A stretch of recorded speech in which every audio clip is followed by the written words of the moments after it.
the National Broadcasting Company presents Joel McCrea in Tales of the Texas Rangers. Tonight, transcribed from Hollywood, another authentic reenactment of a case from the files of the Texas Rangers.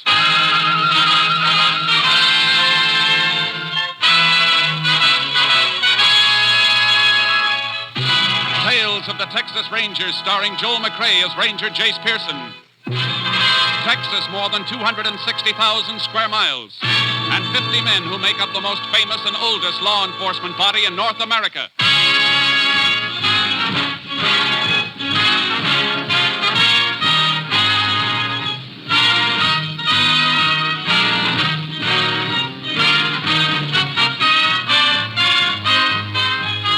Now, from the files of the Texas Rangers come these stories based on fact. Only names, dates, and places are fictitious for obvious reasons. The events themselves are a matter of record.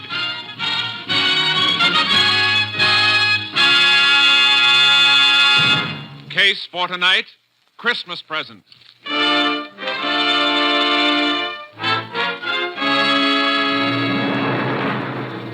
It is 2 p.m., December 21st, 4 days before Christmas in the Depression year of 1931.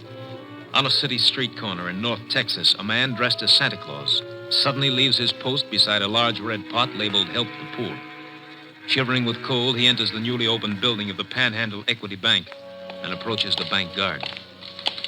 Say, mister, you mind if I stay in here a few minutes, warm up a little? I sure don't. I've been watching you through the window. Don't know how you stood it as long as you did. Oh, this Santa Claus outfit's pretty warm at first, but then the cold sort of creeps in on you. How long they expect you to stand out in that? Oh, 8 to 2. 6 hours, that's all. Well, it's 2 o'clock right now. You can go home. Not till my relief man shows up, I can't. Can't leave till he gets here. Some money in the pot out there. Oh. Well, why don't you wait right in here till you see him? Well, I was hoping you'd say that, because I'm sure... Oh, there he is now. Just drove up in the car. Oh, he can't leave a car parked there in front of the bank. There's a time limit on parking. Well, I think he's just wondering why I'm not there. I better go out and...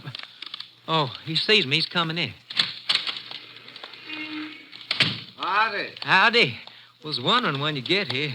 God let me come in and warm up. I hope your Santa Claus suit is warmer than his. We'll be closed up by the time you need warming. I don't think I'll get very cold. I got a Colt 45 in my pocket, pointed right for your belly. Now, don't move. Don't move, he said. Keep your hand away from your gun. You guys are pulling the stick up. No kidding. You figured that all out by yourself, stupid? Let's make it a nice, quiet stick-up, huh? Just walk to the rear of the bank with us, take us through the door to the money in the vault. Now, go on. You'll never get away with this. You just trying to attract any attention. You'll never live to know whether we're doing or not. All right. Open that door. The girl by the desk has to open it. It's button control. Well, tell her you won't in. Miss Keene. Oh, I'm sorry, Mr. Lovett. Your Santa Claus friend's coming in with you? Yeah. We're so busy, I didn't even notice it. Something wrong, Mr. Lovett? You look kind of sick. You'd be more than sick if you let out one yell. They got guns in their pockets, Miss Keene. Watch your mouth, sister. Nobody else can see us now. Take his gun. I've got it. Now, sister, whether he lives or not is up to you, understand? What do you want me to do? Open the cage of those money trays. Get to it. All right. You got the sack. Tell her what to put in it. Stuff it into your jacket when you're through. Right. And remember, sis, one yap and this jerk gets it. All right. Go on. Come on, now, stuff it in the sack. What are you going to do when you leave? Come on, faster. What do you mean? We'll give you a chance to get away. I mean, we won't yell or anything until you're gone. Honest. Oh, yeah, that's real nice of you. Maybe you ought to be wearing the Santa Claus suit instead of me. You think I'm going to fall for a...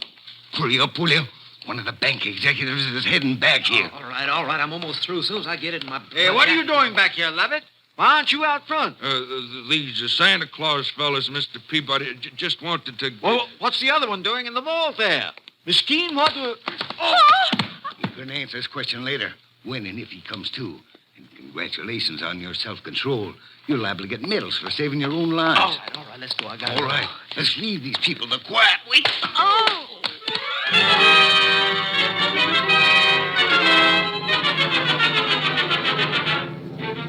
A statewide alarm was put out to all law enforcement agencies in a matter of minutes, but the perpetrators of the Santa Claus stick-up had vanished. Texas Ranger Jace Pearson, closest unit to the scene of the crime, was requested to investigate. The chief police gave me the general details. I'd like to get your story firsthand.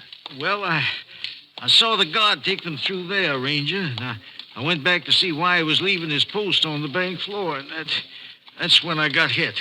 You have any idea how big they were? No, I don't. I was too excited. I see.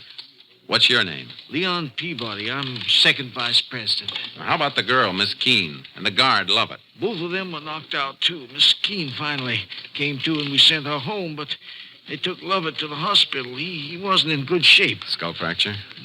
They don't know. Oh, how come you stayed around? That's a nasty bump you've got. I feel it, too. Plenty. Ooh. But I knew the police would need whatever information there is, so I stayed. Yeah, you better sit down. Oh, thanks. You think you could recognize either of the hold-up men? Dressed the way they were? I'm afraid not. It's a cinch they chucked those Santa Claus suits right after they left here. I hope they left a few fingerprints. Both of them were wearing gloves. You get a tally on how much they made off with? We're running a tape on it. We'll know in a couple of minutes. Men who pulled this job worked pretty smoothly. They seem to know the setup behind the partitions there. Have any of your employees ever been in any trouble? Those men weren't employees of the bank. No. I know they weren't. But somebody inside could have supplied them with your new layout. Helped them plan the job. Well, sir, all of our employees have been with us for at least a year, and we haven't taken on any new ones since we moved over here 2 months ago. Mr. Peabody. Oh, yes, Donnelly. Is that the rundown? Yes, sir. 63,800. And we've got serial numbers on some of the larger bills. Good. That'll help if they try to pass any. I'll take a copy of that list. Police can alert the other banks and merchants. We'll get numbers out on the statewide and interstate. We may run down some more serial numbers when we cross-check deposits. That'll be fine. I think you ought to go home now, Mr. Peabody. We can reach you there if you're needed. Oh, thank you. I guess I shouldn't even think about myself, though. I'm a bachelor, but the God Lovett, he's got a wife and 3 children. Pretty rotten Christmas present for them if he doesn't pull through.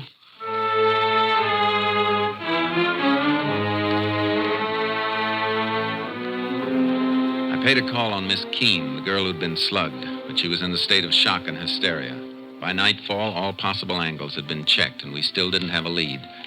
My boss, Ranger Captain Stinson, flew in, and I met him at the airport and drove him to town. You talked to all the welfare agencies that have Santa Clauses stationed on the streets? Yeah, and every man they have checked out clean. It was a phony setup, Captain, even though one of the bandits spent the whole day right out in the corner outside the bank. Well, that was smart. Got the bank guard used to seeing him. Yeah. City police are checking to see if they can find out where the suits came from and who got them. Good idea. How's the bank guard doing? Lovett? I checked the hospital. He's still out. No fracture, but they can't bring him around. He may have... KTXA to Unit 10. That's yours, Jace. Yeah. Unit 10. Go ahead, KTXA. City police report stolen car found in alley off Crockett Street between Maple and Lolly. Maybe car used in Panhandle Equity Bank robbery. Police chief requests your assistance. 10-4. Proceeding there immediately. 10-4. Unit 10, clear. KTXA Austin. We better get there fast. This may be the break we need.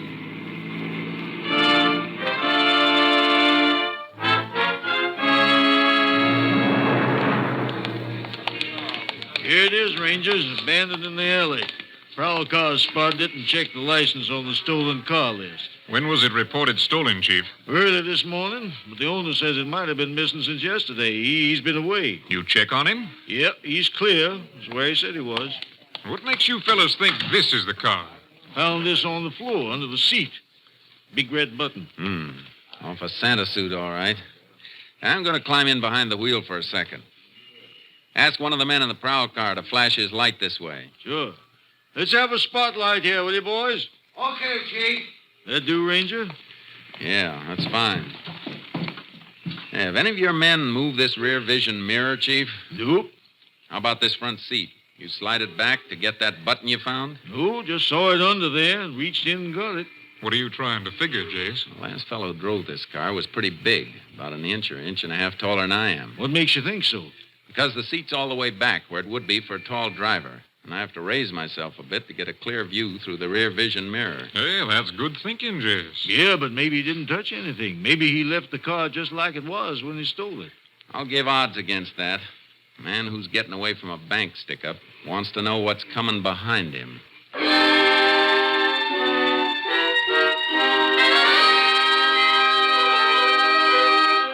All roads out of the city had been under watch since the report of the robbery, so the men we were after figured to be close by. But all we knew was that one of them was about 6'3". In the morning, we made a routine check with police headquarters. Morning, Rangers. Morning, Chief. Morning, Chief. Your men come across anything? I'm just going to check through this report. Tells us the location of just about every Santa Claus suit in town. All of them belong to organizations, use them for their Christmas parties. Of course, once in a while, they let some private individual borrow them for a kid party or something, as if they put up deposit money. You got a list of the places that have loaned suits out and who got them? That top paper. I was just starting to check it. Look if you like. Thanks. Looks like we might be adding a murder charge to the armed robbery, Captain. The bank guard dead? Not yet, but it looks bad. They're operating for a blood clot on the brain. He's, Wait a minute. What is it, Jace? I think we've got a boy to talk to.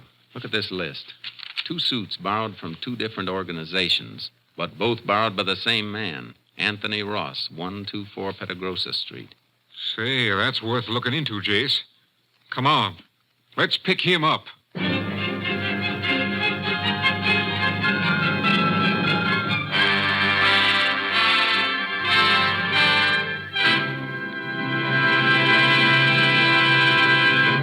You are listening to Tales of the Texas Rangers, starring Joel McCrea as Ranger Jace Pearson. We continue now with tonight's case, Christmas Present, an authentic story from the files of the Texas Rangers.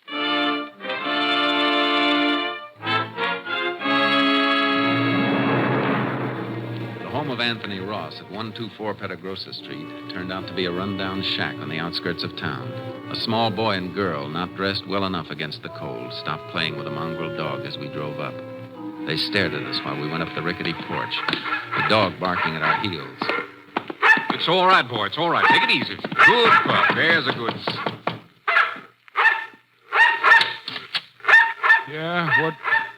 Oh, Texas Rangers. You Anthony Ross? Yeah? We'd like to come in. Oh, sure. Annie, you and Jim take the dog in the back of the house and play there. Look at those suit boxes, Jace. Yeah, see him. What do you want to see me about? We can start with those boxes on the table. What's in them? I don't know. Just a couple of packages. That's all. They ain't mine.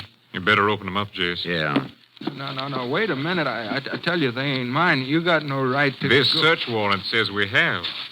Search warrant? Now, look. Now, those things ain't stolen. They were rented. Yeah. Couple of Santa suits, all right, Captain. And look, a button missing from the jacket of this one. I don't know what this is all about. Why are you coming Maybe we in can here? refresh your memory. The guard you slugged at the Panhandle Equity Bank isn't expected to live. What? Who was wearing the other suit, Ross? Who was your partner? What are you guys doing to me? I don't know what you're talking about. We're talking about the $63,000 stick-up you and somebody else pulled yesterday. And since you're about 5'10", I can tell you that your partner's about 6'3". Rangers, you're making a mistake. I don't even know anything about a holdup. The button missing from this suit was found in your getaway car, the one your partner drove. It wasn't me. I tell you, I didn't even know what kind of costumes were in them boxes. They ain't mine. Then where'd you get them? I picked them up at a couple of places yesterday morning. You say you picked them up, and you're trying to tell us you don't know what's in the boxes. I picked them up for somebody else. They were rented out in your name. The woman ordered them in my name. What woman? The one who hired me to pick them up. That's a pretty phony story, Ross. Who was this woman you're talking about? What's her name? I don't know. I don't even know. You better come with us, Ross. No. You got to listen to me. Please listen. You got to believe me. I was in town early yesterday morning. She come right up to me on the street. I was pulling my kid's old wagon along, trying to find some junk I might sell. You sure you don't want to think this story over before you go any further? She asked me if I wanted to earn $1 running a couple of errands. I said, sure. $1 could give my kids a meal for a change. She asked me my name and address, and I told her, and then she told me to wait while she went into a booth and made some phone calls. When she come out, she sent me to 2 different clubs, told me there'd be costumes and packages. She had 'em left in my name to avoid confusion, she said. You didn't think that was funny? Mister, all I could think about was earning that $1. She gave me money, deposit money for the costumes, and told me to come back and meet her with the stuff on that same corner. Where were you at 2 o'clock yesterday afternoon? I was looking around for a junk again for a couple hours after I delivered the packages, and then I guess at 2 o'clock I was walking back home from town. It's a long walk to here in this weather. Cost of a bus ride will buy a loaf of bread for the kids you saw outside. Is that a crime? What's it to you if I walk my feet off to feed my kids? All right, Ross. That was a nice act. But there's a big hole in it.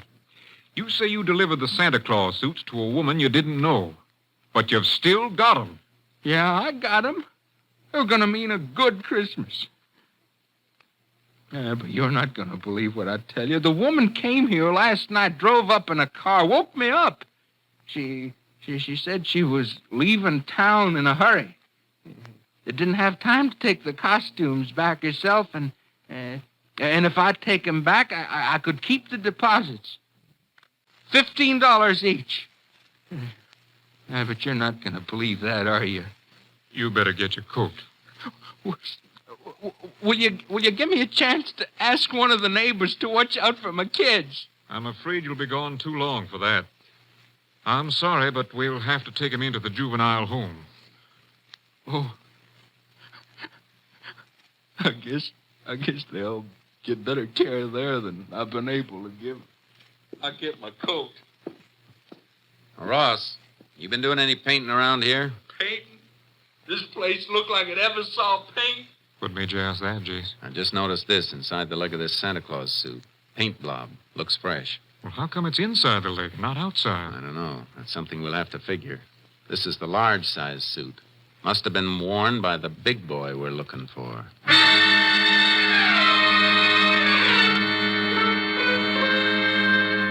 The captain and I did a job we hated, dropping the Ross kids off at the juvenile home.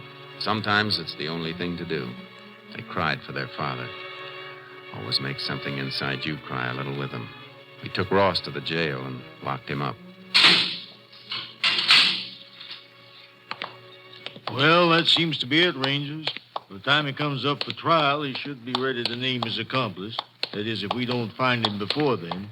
I'd go along with that, Chief, if we'd found any money on him or in the house, even a few dollars. Kids got under your skin, huh, Jace? They got under yours, too, Captain. You know it. Yeah, but we got to remember, that bank guard has kids, too. You got any late reports on him from the hospital? Man stationed there says the operation is over. Don't know how it's going to come out yet, though. You might as well go over there and check with the doctors, Jace. I got to get back to company headquarters. Do me a favor, then. You're heading toward Austin. Take the Santa outfits with you and have them sent on to the lab. Get an analysis of that paint in the trousers. Maybe some traces in the boots, too. Well, how come the boots? They're made to go on over regular shoes. I figured that paint stain on the inside of the pants came from a blob of paint on the shoe of the man who put them on. I see. All right, Jace, you want to know the content of the paint and see if lab can run down the source, is that it? Yeah. You working up to some kind of a lead? Maybe. A few things I'm trying to fit together. Maybe they won't fit. If they do, though, you'll hear from me.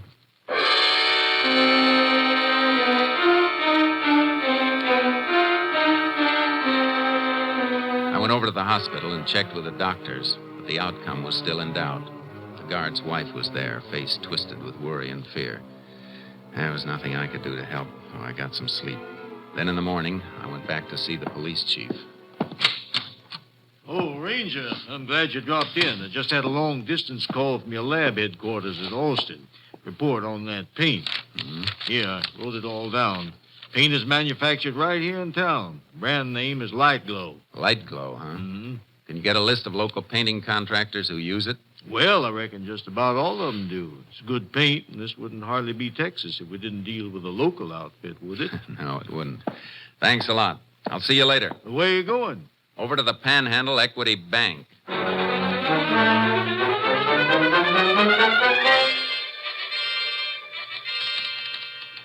Mr. Peabody, do you know who painted this bank before you opened? Well, there was a contract for the building, included the painting. I guess that was done on a subcontract. Can you find out from the contractor? Sure, but do you mind my asking why? I told you the day of the robbery. Everything was too well planned. Like the men who did it knew the inside of the bank. Yes, I remember you saying that. You think the painters may have? That's what I think. But why not some of the construction men? I've got a reason for being interested in painters. Check it for me, will you?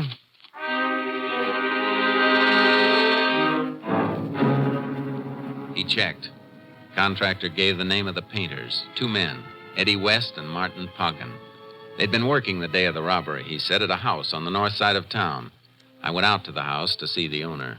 Why, yes, Ranger. They worked here all day that day. I remember we heard the report of the robbery on the radio. They were both here all day? Yes. Didn't even go out to eat? Had their lunches with them. Kind of smelly when the house gets painted. Most women usually get out of the way. I wanted to watch them, so I was here every minute to see they didn't get sloppy. I like things neat. I see. Well, thanks, ma'am. I'm sorry I bothered you. Why are you asking about them, Ranger? Nothing important.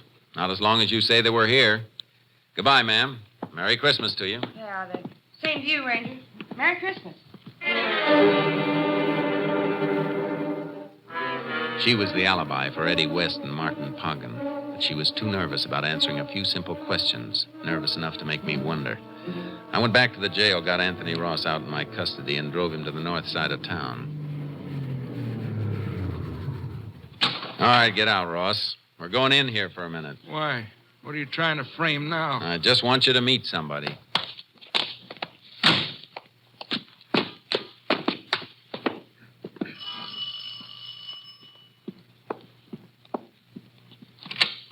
Well, back again, Ranger. I thought we'd... That's her. Ranger, that's the woman Who is he? Who is this man? You ought to remember me, lady.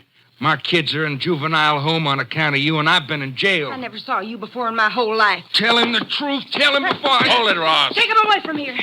Go away, both of you. Ranger, I got those costumes for her. For her! You're a liar, a liar! That word fits somebody, all right. Can I come in and have a look around, ma'am? What for? What do you want? I want to check over the painting job to see if it's just new painting or if there's some new plaster under it someplace. You can't come in. You have no right. The boys you're alibying for must have come back here after they cracked the bank. Because you must have picked them up in your car after they ditched the one they're using. I don't know what you're talking about. Wouldn't carry the money on them. Did they cover it up here, safe under fresh plaster and paint until it cools off? No! I can call for a search warrant and wait till a crew comes and tears this place apart. It'll go better for you if you don't try to cover it. The money isn't here. Well, come on. Where is it? It's here, all right. In that wall. Behind the picture. Come on, Ross. Which one's your boyfriend? Poggin or West? Eddie West. He said we'd get married. Go to Europe next year. You'll all go someplace next year, but it won't be Europe. West about 6'3". Yes. How did you know? I got an early Christmas present. Somebody sent me a crystal ball. As soon as I call the police and dig out that bank money, you're coming with us. Ranger, I'm clear now, ain't I? Looks that way, Ross, but you'll have to go back to jail for a while and be checked out by the local police. That won't take any longer than it'll take me to pick up Eddie West and Martin Poggin.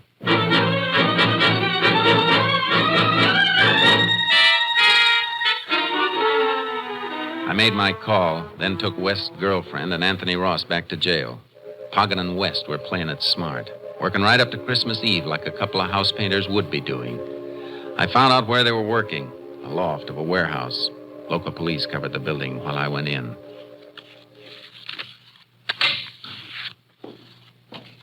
Eddie, who's that? Who came in? Probably the watchman. Watch out for those paint cans. Don't worry. I see him. That ain't the watchman's boys, Eddie. Come out of the shadows where we can see you. I'm coming. But seeing me isn't going to make you happy. Eddie, that's the Texas Ranger. Shut up, Poggin. I got my gun. Howdy, Ranger. Something you want? Yeah. I want the 2 men who robbed the Panhandle Equity Bank. Shut up. What would we know about that, Ranger? Come down off that scaffold and I'll tell you. Okay. Marty, lower away. Too bad you aren't working in a place with a phone. Your girlfriend could have warned you earlier. Hey, he knows. I'll get him. Keep your hands away!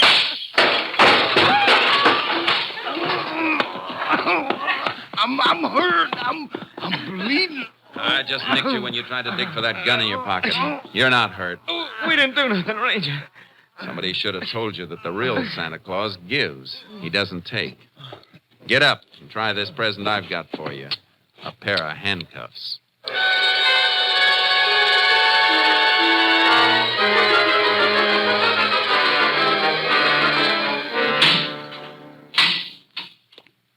Well, that winds it up for sure, Ranger. Didn't turn out too bad either. Just heard from the hospital. Guard passed the crisis. He's going to be all right. You couldn't have better news, Chief. Just in time, too. It's getting dark. Christmas Eve. You let Anthony Ross go? Mm-hmm. About 10 minutes ago. He didn't seem too happy, though. Just like he didn't care. What with his kids in the juvenile home and everything. Judge mightn't even release him if he can't care for him. Ross didn't have a dime. Not even bus fare. It'd take him a couple hours to walk home. Oh, why didn't I think? Well, maybe it's just as well that way. Let me call the judge. And Mr. Peabody, the bank vice president. Mm-hmm. Stores will be open late, won't they? Sure. Why? It'll take Ross a long time to get to his house. Maybe we can get some of your boys to help us and change his mind about Christmas.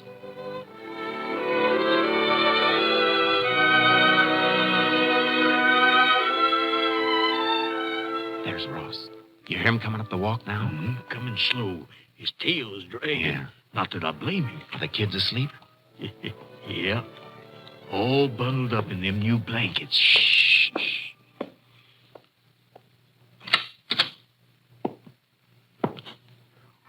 What? Ranger. And the chief. The lights. Lights. They're on. The power company turned them off. Yeah. They sent a man out to turn them on again. What? What's all this stuff? Ornaments. Christmas tree. All those toys and things. Tomorrow's Christmas, Ross. For you and your kids. They're in the bedroom asleep. My kids. You brought my kids back to me. Yes, and there's plenty of grub in the kitchen. And you've got a job. Starting next week at the Panhandle Equity Bank. Just go in and see Mr. Peabody after the holiday. Meanwhile, he sent you a little cash in this envelope. Sort of a Christmas bonus, just like the rest of the employees get. Well, we have to be going. Merry Christmas. Yep. Merry Christmas, Ross. Merry Christmas, fellas. Merry Christmas. And God bless you. Thanks. God bless you.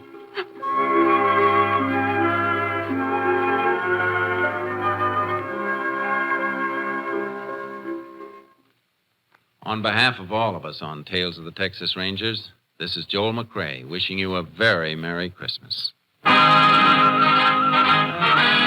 Next week, Joel McCrae in another authentic reenactment of a case from the files of the Texas Rangers.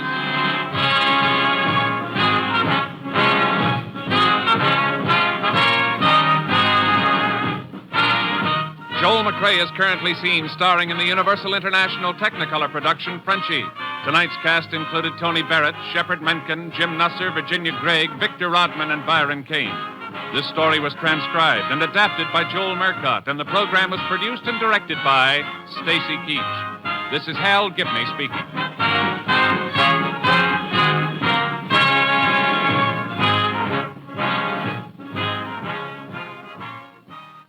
Three chimes mean good times on NBC.